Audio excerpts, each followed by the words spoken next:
Tuan-tuan dan puan-puan, Gaza masuk hari ini adalah hari yang antara yang bukan antara lah, dalam tempoh 4 hari ini angka kematian sentiasa cecah lebih daripada 100 orang. Dengan semalam saja 151 orang yang telah disahkan oleh Kementerian Kesihatan Gaza sebagai syahid apabila serangan diatur besar daripada Gaza City pergi sampai ke Jabalia.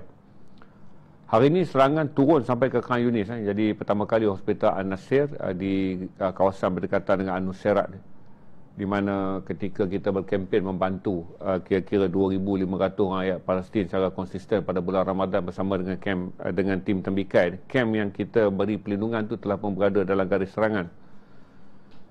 Walaupun beberapa rundingan positif dicapai, tapi saya fikir dia masih lagi rundingan yang akan memerangkap keadaan di Gaza.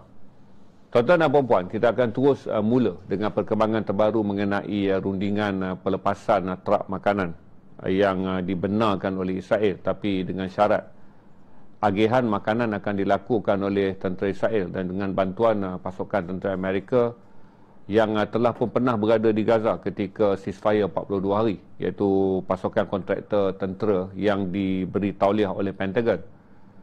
Di mana kalau mengikut laporan yang kita perolehi daripada Reuters, pasukan ini dah tiba di Tel Aviv dan sedang mengatur rundingan bagaimana nak melaksanakan kemasukan bantuan makanan. Dan bantuan makanan ini masih lagi bantuan makanan yang ada di Mesir. Berarti bantuan makanan ini milik PBB dengan bantuan yang telah diberikan oleh World Food Program, oleh UNRWA, oleh kerajaan Saudi, oleh kerajaan Malaysia, oleh kerajaan Indonesia, yang mana ini antara negara-negara yang menyediakan kira-kira 23,000 truk makanan yang boleh masuk pada bila-bila masa lah ke dalam wilayah Gaza. Tapi dia akan masuk melalui sepadan Rafah ataupun sepadan Karim Abu Shalom di Khan Yunis, menjadi Karim Abu Shalom di Rafah. Jadi dia boleh Rafah crossing border dan juga Karim Abu Shalom. Kalau Rafah crossing border dia akan masuk terus daripada Mesir, tapi oleh kerana Rafah crossing border ataupun garis Philadelphia ini telah pun dijajah oleh Israel sejak 18 hari bulan Mac yang lalu apabila Israel melancarkan serangan atas keengganan meneruskan ceasefire. Berarti tak ada pintu yang tak akan melalui kawalan Israel. Dan dengan keputusan Perdana Menteri Benjamin Netanyahu yang mengatakan dia bersetuju, walaupun hari ini ada ugutan daripada rakan politik dia iaitu Itamar Ben-Gvir dengan parti ultranasionalis Yahudi yang ada 7 kerusi ini membantah. Dan parti Itamar Ben-Gvir yang dikenali dengan nama Ezma Yahudi ni, mereka ada pasukan pelampau yang dipanggil dengan gelaran SAF. Jadi kumpulan SAF 9 ni telah pun mengeluarkan kenyataan, kalaulah ada makanan dibawa masuk melalui truk bantuan, mereka akan melancarkan serangan sama seperti pada bulan Februari. Skat truk makanan, mencederakan semua pemandu truk makanan walaupun berdaftar di bawah Palang Merah dan akan memusnahkan semua makanan. Kalau makanan ini datang daripada Karim Abu Shalom, dia akan lalu dalam kawasan jalan raya sepanjang 40 km yang boleh diakses oleh kumpulan pelampau Yahudi sebab dia berada dalam garis Yahudi. Lepas tu daripada masuk garis Mesir, dia kena lalu garis Yahudi, dia masuk balik 40 km ke sebelah Gaza, barulah dia boleh sampai ke Rafah. Jadi dalam 40 km, bantuan ini akan terdedah kepada pelampau Yahudi. Yang kita pun tahu sekiranya pelampau Yahudi bertindak untuk membakar, memusnah ataupun mencederakan pemandu lori kenderaan, walaupun semua pemandu ini adalah pemandu Mesir yang berdaftar dengan Palang Merah, tapi mereka tak akan peduli. Ini menjadikan timbul ancaman ke atas satu keselamatan nyawa pemandu daripada Palang Merah ataupun Bulan Sabit Merah Mesir. Dan kedua, ada ancaman makanan ini tak akan sampai pun ke pintu sempadan Khan Yunis, iaitu daripada sempadan Israel masuk ke dalam pintu yang dikawal oleh Israel dikenali sebagai Karim Abu Shalom, barulah boleh dibawa. Itu satu. Yang kedua, agihan makanan ini tidak akan diagihkan kepada seluruh tanah Gaza, menjadikan tanah Gaza yang telah pun berpecah tiga, di mana rakan-rakan di FB boleh tengok map ni. Ini map utama, tapi rakan-rakan TikTok bagi saya bagi kain kertas tadi untuk rakan TikTok. Ini yang menjadi konflik di antara masalah yang paling besar untuk kita selesaikan bagaimana bantuan yang ditawarkan oleh Israel ini adalah satu perangkap. Sebab tu tajuk kita di FB adalah perangkap bantuan kemanusiaan. Dalam fasa 1 serangan pada 18 hari bulan Mac 2025, selepas Israel enggan meneruskan ceasefire yang berakhir pada 2 hari bulan Mac, 15 hari perjanjian itu tergantung, 18 hari bulan, Israel mengambil keputusan menyerang semula Gaza dan menarik diri daripada sebarang perjanjian ceasefire. Jadi dengan kedudukan yang ada, di mana tuan-tuan lihat siri pengoboman yang dah masuk hari yang ke-62 hari ini, selepas ceasefire ini tak lagi dipersetujui oleh Israel. Apa yang mereka lakukan? Tuan-tuan tengok kuning dua ni. Kuning dua ni adalah Israel arahkan kosongkan. Kosongkan. Dan sekarang memang diarahkan kosongkan terus sejak 8 hari yang lalu. Berarti dalam kawasan ni ada lagi 500,000 orang Palestin yang duduk di dalam kawasan ni, iaitu Gaza City dan juga di Gaza Utara. Ni kawasan ni ada lagi 500,000 orang Palestin. Sekarang masih ada. Sebab mereka balik pada masa perjanjian damai, dia capai lebih kurang dalam 800,000 orang. 18 Mac bila Israel serang, 200,000 orang lari balik. Jadi terperangkap di kawasan ni masih ada. Dan ini Rafah. Garis ni kita panggil garis ni Zarem. Israel dah kontrol penuh garis ni. Manakala garis ni kita panggil sebagai garis Murak. Baru saja Israel pecahkan pada 18 hari bulan Mac 2025 bila mereka masuk dalam operasi selepas enggan lagi menandatangani perjanjian damai. Ini garis ni. Ini garis Rafah. Tanah ini adalah tanah Mesir. Berarti lori makanan akan masuk sama ada melalui pintu ni. Kalau dia masuk melalui Rafah crossing border, dia masuk dalam pintu ni lah. Yang Israel tak akan benar masuk pintu ni. Kerana ada orang Rafah lebih kurang dalam 300,000 lagi belum masuk ke dalam garis yang mereka nak halau. Berarti mereka akan minta datang ke dalam garis ni. Berarti makanan akan masuk daripada pintu Karem Abu Shalom. Di mana daripada pintu Karem Abu Shalom, dia dah masuk dalam garisan yang sekarang ni Israel kata 70% yang dia dah jajah. Berarti saya anggap dua kawasan ni dia dah jajah juga, tapi dia nak kosongkan. Dalam timbul isu kemanusiaan yang sekarang ni ada pandangan mengenai kenapa UNRWA, United Nations Work and Relief Agency, yang menguruskan bantuan selama bertahun-tahun sejak tahun 48, kerana UNRWA ni ditubuhkan di bawah Akta PBB, resolusi PBB sebagai badan sah untuk membantu pelarian Palestin. Nanti tuan-tuan akan tanya, kenapa pelarian Palestin? Berarti orang-orang yang ada di Gaza ni pada tahun 1948, sebahagian besar adalah daripada 750,000 orang yang Israel halau daripada 573 kampung yang mereka rampas dan bakar. Dia benalah negara Israel di atas kampung orang Palestin. Dia halau orang Palestin datang ke Gaza. Maka penduduk Gaza yang ada 2.4 juta orang ni, lebih separuh adalah pelarian. Tidak bertanah, bukan asal orang situ dan terpaksa menumpang dalam projek pembangunan perumahan, makanan dan juga ikhtisas hidup dengan bantuan daripada UNRWA. Jadi bila kita sebut saja pelarian di Gaza, tuan-tuan akan rasa heran, kenapa pelarian? Memang dia pelarian. Pelarian dalam negara yang dihalau daripada kampung-kampung asal mereka. Berarti mereka ni asalnya orang Accra, asalnya orang Haifa, asalnya orang daripada Jaffa City yang ditukar Israel jadi Tel Aviv. Asalnya adalah orang asalnya adalah daripada orang Caesarea, dan asalnya daripada juga orang-orang daripada kampung Imam Syafi'i, apa nama? Daripada Ashkelon. Yang kemudian ditadikan Ashkelon. Jadi mereka duduk sini. Jadi tahun 48 mereka ni lari masuk ke sini. Bila lari masuk ke sini, UNRWA, United Nations Work and Relief Agency, mula menjaga mereka sebagai berstatus pelarian walaupun ada atas Gaza. Jadi sebahagian penduduk Gaza ni penduduk tetap. Tapi kita anggap sekarang penduduk Gaza semua dah dijadikan mangsa perang. Jadi istilah pelarian Gaza, pelarian Palestin dah tak ada dah. Kita pakai istilah 2.4 juta penduduk Gaza ni adalah mangsa perang. Jadi Israel nak ambil tanah di bahagian utara ni. Dia nak ambil tanah bahagian utara. Yang kuning ni semua Israel dah keluarkan dah.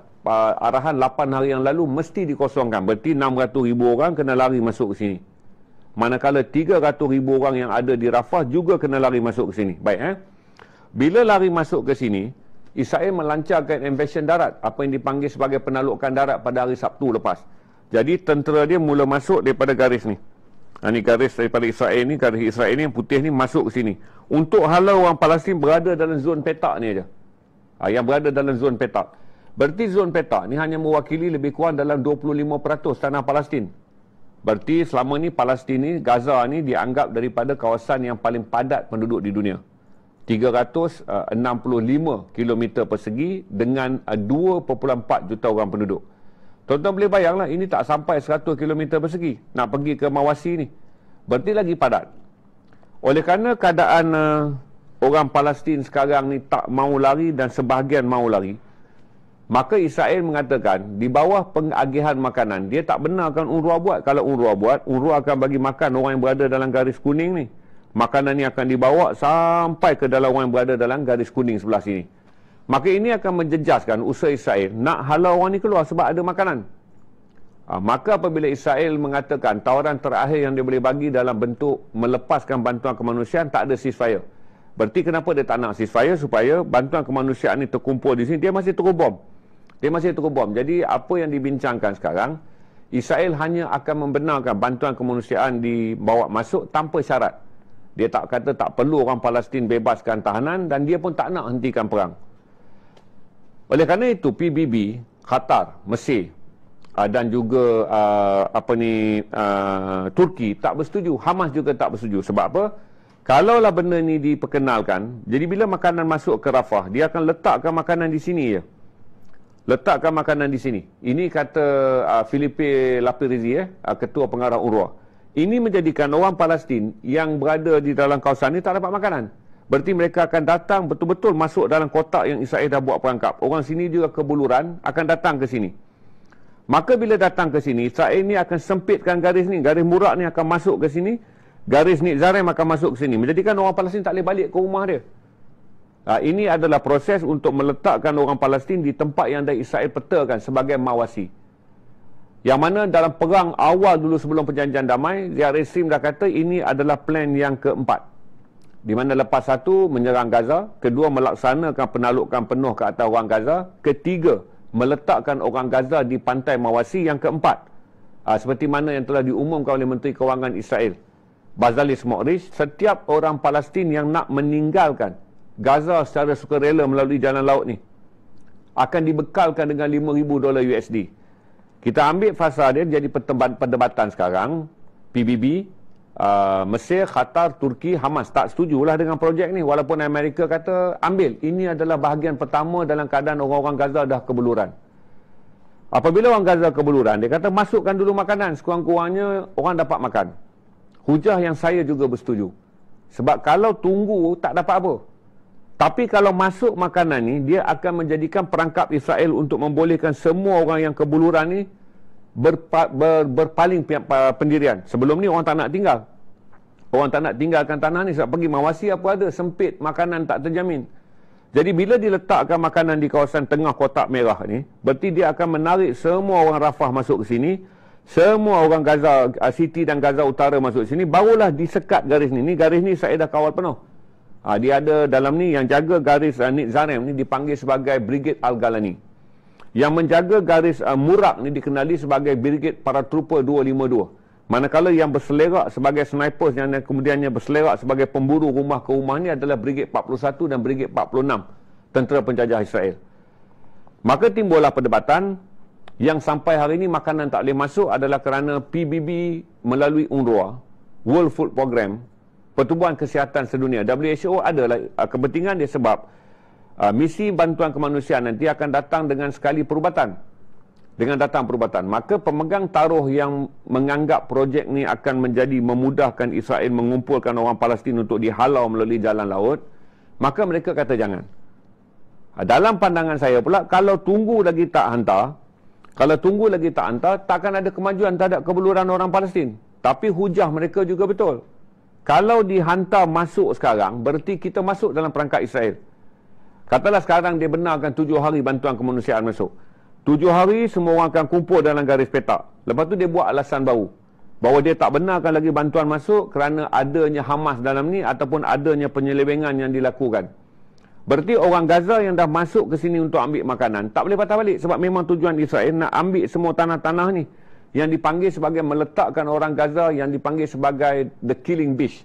Letakkan mereka Mawasi. Pasal Mawasi menghadap Laut Mediterranean. Datang musim panas sekarang. Kawasan ni adalah kawasan yang paling sukar akses air. Kerana Mawasi ni sebelum digezet, Mawasi kecil je duduk kat sini. Tapi kita panggil camp ni sebagai camp pengumpulan Mawasi. Dia hanya yang diduduki oleh 30,000 orang daripada 2 juta rakyat Palestin. Berarti sekarang timbul masalah kenapa misi bantuan kemanusiaan tak dapat dilaksanakan walaupun tentera Amerika dah sampai. Israel dah kata dia setuju nak hantar adalah kerana pertubuhan antarabangsa tak benar kan? Baik, kalau pertubuhan antarabangsa tak benar kan, apa kesan dia? Kerana makanan akan datang daripada Mesir. Makanan yang nak dihantar ni bukan Israel dan Amerika sediakan. Dia disediakan oleh Mesir berdasarkan sumbangan yang telah disediakan oleh KSA 8, Kingdom of Saudi Arabia 8. Dan juga pertubuhan-pertubuhan dunia yang menjadi penaja. Arab Saudi adalah penaja paling besar dengan 5 bilion USD kos makanan yang disediakan. Kita pun ada, Malaysia pun ada 100 juta dekat situ bantuan yang kerajaan Malaysia hantar. Berarti yang sini tak nak masuk. Daripada negara yang membekalkan bantuan, yang dikendalikan dengan kuasa utama, punca kuasa itu adalah kepada UNRWA. UNRWA kata ya, Palang Merah dan Bulan Sabit akan bergabung, keluarkan permit kepada pekerja dia, baru boleh masuk. Bila masuk, dia kena sampai dekat lepas garisan ni, dia kena ikut peraturan Israel. Iaitu masuk daripada Karem Abu Shalom. Bila masuk Karem Abu Shalom, berarti garisan kuning yang ada 300,000 orang Islam ni tak akan dapat bantuan. Dia park di sini. Ini adalah wilayah Israel belah sini. Jadi ini adalah wilayah Israel. Jadi orang daripada wilayah sini terpaksa turun ke sini untuk ambil makanan. Dan orang daripada Rafah yang sempadan dengan Mesir ni terpaksa turun ke sini ambil makanan. Dan mereka akan masuk dalam perangkap tak boleh balik lagi ke kampung halaman mereka dan memenuhi cita-cita Israel, iaitu tak perlu berbelanja besar mengebom, menyerang, memburu satu persatu. Kerana mereka kata cara yang paling mudah umpan saja dengan makanan. Oleh kerana ada dua perdebatan, iaitu satu adalah tawaran yang ditawarkan ni tak munasabah walaupun boleh membantu orang Palestin, kerana secara jangka panjang kita masuk dalam perangkap Israel. Dan Israel kata pula tiada cara lain. Kamu nak, inilah cara dia. Dan agihan tu kami yang bagi. Bukan saja dia kata UNRWA boleh beroperasi dekat sini aja. Bukan itu saja syarat dia. UNRWA tak boleh berperanan langsung. PBB tak boleh berperanan. World Central Kitchen yang menjadi rakan kepada World Food Program pun tak boleh berperanan. WHO juga tak boleh berperanan. Maka walaupun tentera Amerika telah sampai 3 hari lepas, sebaik saja Trump balik daripada Asia Barat, dan Amerika mencadangkan kepada negara Arab setuju dulu dengan plan ni, tapi ditolak kerana plan ni secara jangka panjang telah difahami oleh pengkaji dasar perang Israel. Dia adalah menggunakan makanan yang dibekalkan oleh masyarakat dunia untuk memerangkap pelarian Palestin berhimpun di satu tempat atas nama di sinilah penyelesaian kebuluran. Menyelesaikan kebuluran ni akan menyelesaikan cita-cita Israel. Nak ambil kedua-dua tanah ni sebagai tanah yang tak akan dipulangkan. Dan kemudian orang Palestin akan menghadap Laut Mediterranean. Yang mana kata Bazali Smotrich, ini memudahkan. Bila mereka dah terperangkap di sini, makanan tak dihantar, apa? Mereka masuk pilihan yang kelima. Sekarang nak pergi pilihan keempat ni, iaitu cita-cita Israel untuk mengumpulkan orang Palestin di pintu keluar jalan laut. Setelah sempadan Mesir ditutup, ini sempadan Israel. Setelah sempadan Mesir ditutup dan sempadan Israel tak tentu tak akan pergi lawan Palestin. Kerana sempadan ini ditutup, maka mereka akan keluar daripada sempadan luar, sempadan air, di mana bot akan disediakan, pergilah belayar. Mereka boleh belayar sama ada terdekat mereka nak pergi ke Jordan dengan menggunakan jalan pesisir pantai, atau mereka nak belayar terus menyeberangi sempadan yang ada pergi ke Turki. Ini yang menjadikan konflik besar dalam agihan bantuan makanan, yang mana secara lateralnya semua negara yang menjadi proksi Palestin ataupun penyokong Palestin tak bersetuju. Qatar tak bersetuju, Mesir tak bersetuju, Turki tak bersetuju, Hamas juga tak bersetuju. Berarti sampai hari ini titik beku dan titik tepu adalah tak boleh melaksanakan peluang ni. Israel pula kata kami dah luluskan. Mau tak mau kerana kena ikut, ini sajalah yang kami luluskan. Baiklah. Untuk pengetahuan tuan-tuan, kawasan ni semalam dibom. 100 lebih orang mati. Al-Mawasi ni yang dia declare selamat, dia nak jadikan juga orang Palestin ni berada dalam keadaan hari-hari mati. Al-Mawasi ni dah mula ibadat sebab ada sebahagian daripada sini yang dah lari. Sebahagian daripada sini yang memang dah lari. Tapi majoriti masih berdegil. Majoriti masih lagi berdegil, tetap bertahan, tak mau lari, kerana dulu kita dah lari dah masa awal perang. Kita masuk juga dalam kawasan kebuluran. Cuma apa yang saya fikir yang terakhir adalah tak pernah dalam sejarah 60 hari bantuan kemanusiaan tak boleh masuk ke Gaza. Berarti dia ada kepercayaan masuk saja bantuan, orang dah tak fikir dah terkepung.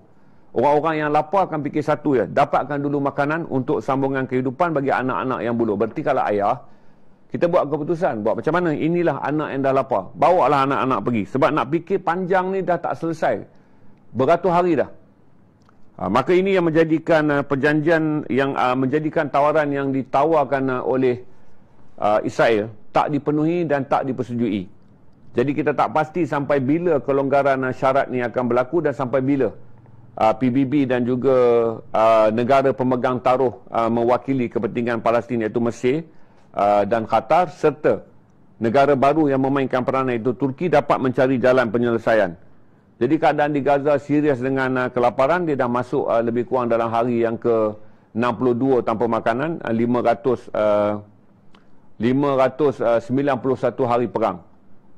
Jadi ini kita update tentang peta baru yang untuk tuan-tuan faham tentang krisis, tentang bagaimana Gaza kecil, ini Gaza kecil, Gaza baru yang saya nak. Bagaimana garisan kuning ni akan dipanjangkan daripada garisan Murak menuju ke sini, dan kemudian garisan Netzarem menuju ke sini. Palestin ni dah memang terbahagi tiga. Israel dah berjaya menakluk kawasan ini untuk ditakbir pada tiga bahagian. Satu dipanggil Murak ke Rafah menuju ke sempadan Mesir. Yang satu lagi adalah garis Netzarem dekat Wadi Gaza, iaitu sempadan di antara Gaza City dengan bahagian tengah ni, peta dia ni, bahagian tengah ni peta dia adalah Deir Arbalah atau Central Gaza. Manakala bahagian hujung jari bawah saya ni yang lebar sikit, ini adalah Khan Yunis. Yang hari ni Khan Yunis paling teruk dia dibom dengan pertama kali. Hospital Tunggal An-Nusairat dibom semula. Untuk mengetahuan tuan-tuan, hospital Indonesia lumpuh sama sekali. Hospital Eropah dah lumpuh sama sekali. Jadi daripada 30 hospital, ada 6 beroperasi. Sekarang tinggal 3 dan sekarang tinggal 1. Hari ini dibom An-Nusairat. Jadi untuk rakan-rakan yang berada di Facebook, kita akan siarkan laporan penuh serangan, video, visual, suara hati, kecelaruan serta perpindahan besar-besaran rakyat Palestin dalam keadaan tak menentu. Kerana semalam dia bom Al-Masih. Ini hari dia bom pula An-Nusairat. Menjadikan yang sini nak masuk sini, dia kata selamat tapi dia bom. Yang kemudian di bahagian Gaza Utara juga, Jabalia juga terus dibom, Gaza City juga dibom. Untuk hari ini saja, dalam keadaan pencarian mayat masih lagi dilakukan kerana di Gaza sekarang sekitar pukul dia adalah 3:30 petang, siang. Pengeboman ni berlaku siang. Pengeboman yang mutakhir setakat siang tadi, jenazah yang ditemui 46, tapi dijangka ada lagi lebih 100 jenazah. Kerana hospital An-Nusairat ni bom, kita tak dapat visual lagi kesan pengeboman. Tapi dia telah dibom. Ini kawasan paling padat kerana sebelum ni hospital An-Nasir ni adalah tempat berlindungnya ramai pelarian. Dan Al Jazeera ni yang lari, Al Jazeera ni dulu di Rafah. Di Rafah mereka bom Rafah, Al Jazeera berundur ke Khan Yunis. Dan di hospital An-Nasir ni lah kem Al Jazeera selama sekitar 6 bulan. Selepas Israel menghalau dan berjaya menakluk Khan Yunis, mereka berjaya menakluk Rafah, mereka lari daripada Rafah masuk ke Khan Yunis. Tuan-tuan dan perempuan, selain daripada saya tunjukkan kepada tuan-tuan dan perempuan bagaimana sukarnya makanan nak masuk, walaupun Perdana Menteri Benjamin Netanyahu mengatakan dia bersetuju makanan ini dibawa masuk, tapi Itamar Ben-Gvir, seorang pemimpin yang berada, dia Menteri Dalam Negeri, dia sekutu Benjamin Netanyahu, tapi dia datang daripada kumpulan ultra nasionalis. Dia telah menggerakkan pasukan dia ZAF 9, TZAF 9, ZAF 9. ZAF 9 ni pun dah keluar kenyataan. Kami akan tunggu dekat mana-mana pintu sempadan. Kalau lori makanan sampai, kami akan rosakkan. Dalam sejarah mereka pernah membunuh 2 orang. Pemandu yang datang daripada Mesir dan satu lagi pemandu yang pernah masuk daripada Jordan. Atas tindakan untuk menakutkan semua pemandu yang berkhidmat dengan misi bantuan kemanusiaan ni, yang berada di bawah palang merah antarabangsa, untuk tidak bekerja. Tapi Alhamdulillah dalam sepanjang ugutan, yang mana pemandu-pemandu yang berkhidmat di Mesir memberitahu bahawa mereka akan tetap menghantar bantuan.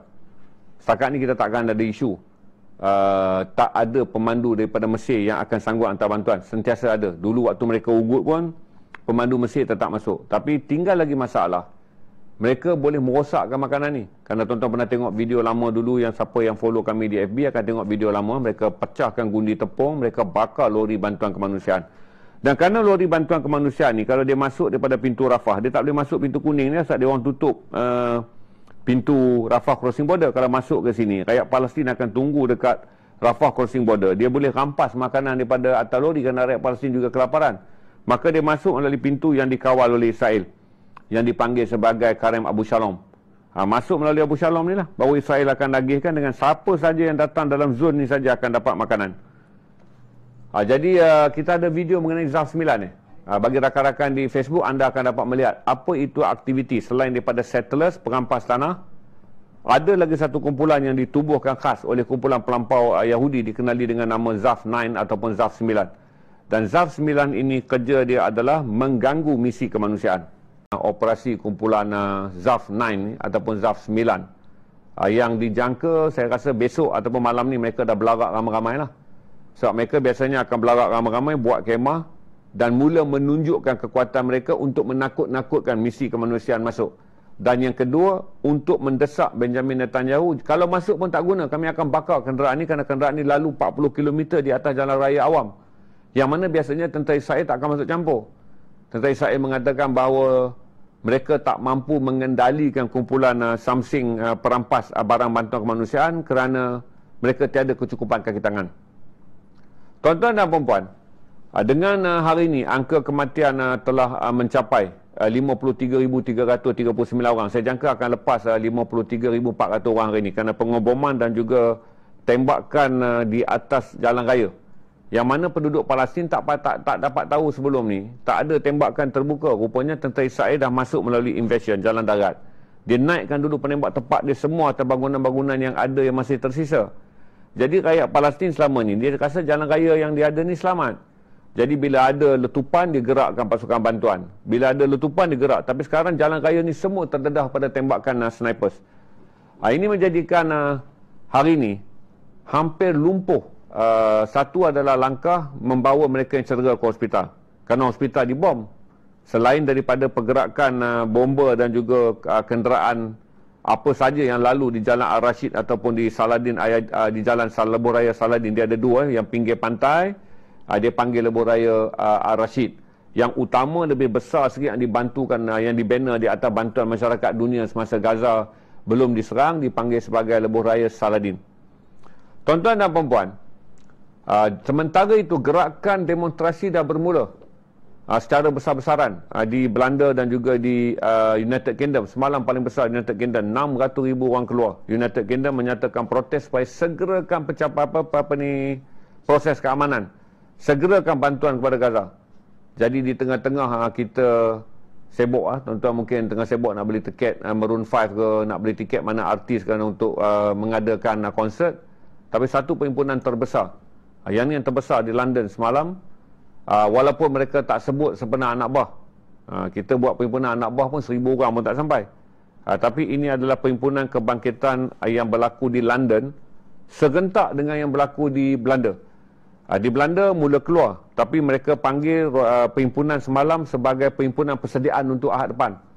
Belanda semalam dah ada, cuma Belanda keluar, mereka menyeru rakyat Belanda yang tak mahu keluar membuat demonstrasi untuk menandatangani petition. Mereka aim 1 juta orang sign bagi mendesak kerajaan Belanda menghentikan semua kerjasama dengan Israel, kerana tindakan inilah pilihan terakhir bagi mengelakkan penyembelihan berterusan ke atas orang Palestin. Jadi kita lihat video demonstrasi yang dianggap terbesar selepas perang ini berlarut selama 591 hari diadakan di kota London. All gathering here. Dia panggil perarakan ni March for Palestine dengan red line. That's why they're all wearing red clothes here to draw a red line against Israel. The government London in honour of Nakba Day, reiterating calls for a ceasefire in Gaza. The protest marks the 77th anniversary of what Palestinians refer to as the Nakba, the Arabic word for catastrophe. The Nakba resulted in the permanent mass displacement of people after the creation of Israel in 1948. Activists say history is repeating itself in Gaza and the occupied West Bank, with tens of thousands of Palestinians being forced from their homes. Milena Veselinovic is at the rally in London. Well, people here have come from all over the country. Itu keadaan di Amsterdam dan juga di London. Ketika saya bercakap dengan tuan-tuan, rakan-rakan di FB tak risau sebab mereka ada voice over daripada video. Saya je lah kena cerita balik dekat rakan TikTok. Sebab tu saya bercerita time video ni berjalan, orang FB tak akan rasa ketinggalan. Yeshan ni lah yang akan bagi tanah ni kepada orang-orang Israel yang nak dibawa pulang daripada luar. Sebab orang Israel ni, dekat yang mana Israel papa kedana yang berada dekat luar ni, dia tak akan balik ke Israel. Yang mana kaya tak akan balik. Tapi mereka ada list hampir 120,000 orang Israel yang berada di Rusia dan Ukraine. Kerana perang ni berlaku, tak tentu hala orang Israel di Rusia dan Ukraine, mereka nak balik. Nak memastikan mereka balik, maka mereka perlu diberi tanah, mereka perlu diberi wang. Jadi kebanyakan plan yang telah lama dilaksanakan oleh Israel sejak mereka panggil Omai. Omai ni dipanggil the right to return. Dalam bahasa mereka Yahudi ni Omai. Dalam bahasa Inggeris mereka gubal satu akta di parlimen, nama dia the right to return. Apa itu the right to return? Dalam perlembagaan Israel, mana-mana orang Israel yang disahkan berketurunan Yahudi, yang berada di mana-mana tempat di seluruh dunia, dia berhak mendapat kerakyatan di atas tanah Israel. Tapi tanpa tarikan, orang yang tak nak balik. Sebelum ni, mereka lebih selesa ada di Rusia, mereka selesa Ukraine, mereka tak balik. Bila perang ni lah sekarang, ada 120,000 permohonan nak balik. Di mana mereka akan ditempatkan? Inilah kawasan-kawasan yang apabila settlers rampas. Sebab tu tuan-tuan selalu tanyakan, settlers tak? Settlers ni puak yang lain dulu, dia rampas tanah dulu. Tapi dia tak duduk. Dia rampas tanah, penat lelah, dia bertarung dan kemudian dengan beraninya masuk, pukul, halau, bunuh orang Palestin. Dia dah rampas tanah, baru dia jual kepada dua yayasan ni yang berduit. Sebab tu kita boykot ni kita jaga. Sebab pergerakan kewangan yang mana disenaraikan oleh boykot divestment sanction, yang berpengkalan di Columbia University, yang berpengkalan di Ireland dan berpengkalan di Perancis ni, dia dah jejak 25 tahun aktiviti Yahudi ni. Sebab kita baru belajar boykot tahun 2023. Boykot rasmi untuk menolong Palestin dah bermula daripada Intifada tahun 2000. Ni tengok dalam buku ni. Lah, saya minta letak depan, tak ada juga. Ni tengok dalam buku ni. Detail kita ceritakan sejarah dan juga bagaimana settlers ni beroperasi dan kesan dia ke atas Gaza. Jadi yang settlers ni tuan-tuan tengok ni, geng-geng Jamang Tepi dan geng-geng kepiah bulat Israel ni, dia rampas adalah bukan kerana dia nak duduk. Kerana itu adalah punca pencarian satu organisasi yang ditubuhkan pada 1939. 1939 bila orang Israel masuk perlahan-lahan dengan sokongan British. Mereka dah mula rampas tanah dengan menggunakan kaedah gangsterism. Tapi orang panggil dia settlers tak. Settlers ni perampas. Nanti barulah datang orang lain akan duduk. Ini adalah satu perniagaan yang sangat besar. Satu kalau kita tak faham boykot, kita duk ingat boykot adalah apalah coklat, apalah boykot burger, apalah boykot KFC. Kita tak faham. Tapi janaan wang tu, sama ada dia tak sampai terus, tapi BDS membuktikan janaan tu pergi kepada yayasan, pergi kepada segala yang pro-Zionis ni. Dan kemudian janaan tu lah yang bertukar. Dia tak semua bertukar menjadi peluru. Dia tak semua bertukar menjadi ekonomi Israel. Dia bertukar juga kepada gangsterism. Yang mana perampasan tanah dilakukan. Satu dah dia rampas. Lepas tu dia jual dengan harga yang tinggi. Maka yang beli Yesha Foundation, yang beli Nakala Foundation ni lah, foundation yang bukan ada duit apa, dia ditaja oleh orang Israel. Dan selain itu ditaja oleh orang Israel, dia juga ditaja oleh syarikat-syarikat Israel yang disenaraikan dalam boykot, divestment dan juga sanction.